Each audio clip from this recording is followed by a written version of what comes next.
సామాజిక న్యాయం, సామాజిక సాధికారిత అమలు చేస్తూ అభివృద్ధి ధ్యేయంగా పనిచేసే పార్టీ తెలుగుదేశం పార్టీ అని కర్నూలు ఎంపీ డాక్టర్ సంజీవ కుమార్ అన్నారు. 42 సంవత్సరాల క్రితం తేదీ 1982 మార్చి 29 రోజున తెలుగుదేశం పార్టీని నందమూరి తారక రామారావు గారు ఏర్పాటు చేశారని సంజీవ కుమార్ తెలిపారు.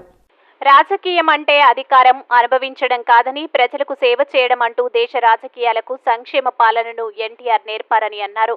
బడుగు బలహీన వర్గాల ప్రజలు కేవలం ఓటర్లుగా మిగిలిపోకుండా రాజకీయాలను శాసించే స్థాయికి వెళ్లాలి అంటూ ఇటు పార్టీలోనూ అటు పార్టీలోనూ పదవులు ఇచ్చారు.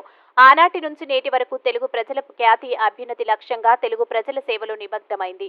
నేను ఎంపీగా వైఎస్ఆర్ కాంగ్రెస్ పార్టీ ప్రభుత్వంలో ఉన్నానని, కానీ అక్కడ సామాజిక న్యాయం పేరుతో తోలు బొమ్మలాట ఆడించారని సంజీవ్ కుమార్ ఆరోపించారు. ఇప్పుడు నాకు సొంత ఇంటికి వచ్చినా సంతోషం కలుగుతుందని, రేపు జరగబోయే సార్వత్రిక ఎన్నికల్లో తెలుగుదేశం పార్టీ గెలుపు కోసం నా వంతు కృషి చేస్తానని, పార్టీ కార్యకర్తలతో కలిసి పనిచేస్తానని సంజీవ కుమార్ తెలిపారు.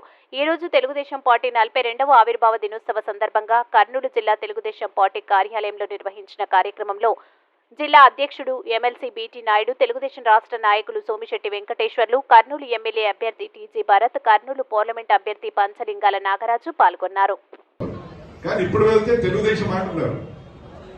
తెలుగు ప్రజల ఆత్మగౌరవం నిలబెట్టిన ఎన్టీ రామారావు గారు స్థాపించిన ఈ పార్టీని బతికించుకోవాల్సిన అవసరం మరీ ముఖ్యంగా బడుగు బలహీన వర్గాలకు ఉన్నది. మాలాంటి వాళ్ళు ఎంతో మంది నమ్మి మోసపోయి, ఆ చిరునవ్వుకు నమ్మి మోసపోయి వైసీపీలో పోయాము. పోయిన 3 నెలలకి అర్థమైంది ఈడ ఉత్పత్తి సామాజిక న్యాయంరా, ఈడ బీసీలను, ఎస్సీలను, ఎస్టీలను తోలు బొమ్మలను చేసి మన మొహం చూపించి మన కులంలో ఓట్లు వేసుకుంటున్నారు అని 3 నెలలకే బయటికి రావడం మంచిది మర్యాద కాదు. కాబట్టి 4.5 సంవత్సరాలు జైలు జీవితం అనుభవించి ఇప్పుడు బయటకు వచ్చి మీ మధ్యలో నిలబడినందుకు ఏదో ఇంటికి వచ్చిన ఫీలింగ్ కలుగుతాను. నేను రాజకీయాల్లోకి వచ్చింది డబ్బు సంపాదించుకోవడానికి కాదు, అంతకు నేను చాలా బాగా సంపాదించుకున్నాను డాక్టర్ గా. ఇక్కడికి వచ్చింది కేవలం సేవ చేయడానికి. సో ఎవరైనా సేవ చేయాలంటే తెలుగుదేశం వేదిక.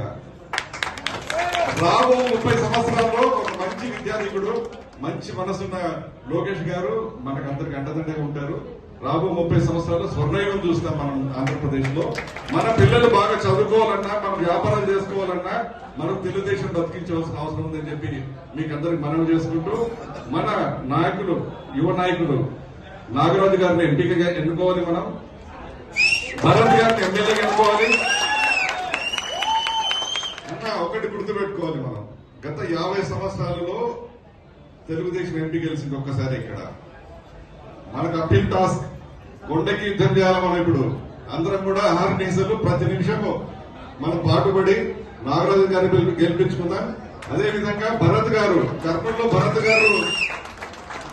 భరత్ వాళ్ళ ఫ్యామిలీ, టీజీ ఫ్యామిలీ, వాళ్ళు ఉన్నందుకే ఇక్కడ తెలుగుదేశం బతికింది అనుకోవాలి. నేను మైకులు ఎంతకంటే వివరంగా ఎక్కువ చెప్పలేను.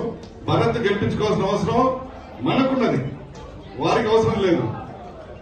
కాబట్టి మనం అహర్నిశలు కృషి చేద్దాం. మరీ ముఖ్యమైనది ఏంటంటే, ఇప్పుడు ఎన్నికల యుద్ధం అన్నది 50% డిజిటల్, అంటే సెల్ ఫోన్ లో వచ్చేసింది, సోషల్ మీడియాలో వచ్చింది. మీరందరూ మీ సెల్ ఫోన్స్ వాడుకొని మీ బంధుమిత్రులకు రోజు మాట్లాడుతూ తెలుగుదేశం విశిష్టత గురించి, మన కాబోయే ఎంపీ, కాబోయే ఎమ్మెల్యే గురించి మీరు వివరిస్తూ, లోకేష్ గారి గురించి వివరిస్తూ తెలుగుదేశం గెలిపించుకోవాల్సిన బాధ్యత మనదని చెప్పి మనవి చేసుకుంటున్నాను. అదేవిధంగా కర్నూలు జిల్లా ప్రజలందరూ కూడా నేను విన్నవించుకుంటున్నాను. ఇంకా మనకు 6 నియోజకవర్గాలు ఉన్నాయి. కోడుమూరు, పత్తికొండ, ఆలూరు, ఆదోని, ఎమ్మెగనూరు, మంత్రాలయం. ఇక్కడ అంతా కూడా మన తెలుగుదేశం అభ్యర్థులు గెలిపించుకోవాలి.